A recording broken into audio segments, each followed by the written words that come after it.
A bird's-eye view from a Cessna shows just how out of control the Long Lake wildfire grew this weekend.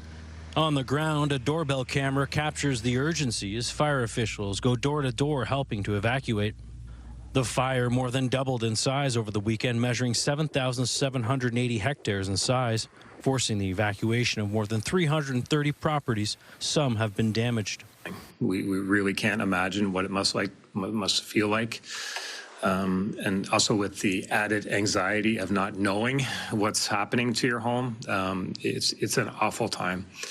Out of respect for those families, they are being notified first before we confirm any numbers. The Red Cross has a shelter set up at this NSCC campus in nearby Middleton, while the Salvation Army Church in Bridgetown has a donation center set up. As more people evacuate the fire, the more families they see. Yeah, so it had grown to about 70 households, and when I say households, that doesn't include every member of the households. Now, just from today, we've gone from that to 85. The province announced some financial aid today for evacuees, $500 for adults having to evacuate for 4 to 7 days and $200 for minors, while an additional $500 and $200 for those out 8 to 14 days, while an additional $250 and $200 for anyone beyond 15 days, to a maximum of $3,000 per adult and $1,750 per minor.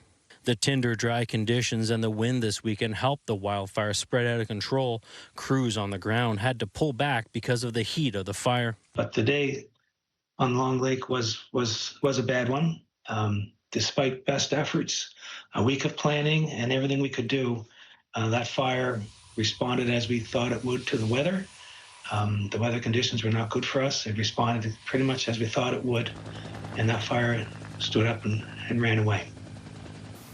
It's raining right now, but what we're expecting in the forecast won't be enough to make a difference in terms of containing this wildfire. DNRR officials said today we need sustained rain for days to make an impact.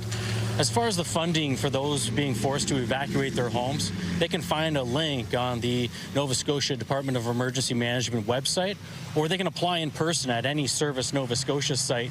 As for the Salvation Army, they're welcoming donations too. They say cash and gift cards for things like food and gas will go a long way to help those families impacted. Todd? All right, thank you for that. That is our Jesse Thomas reporting from Bridgetown tonight.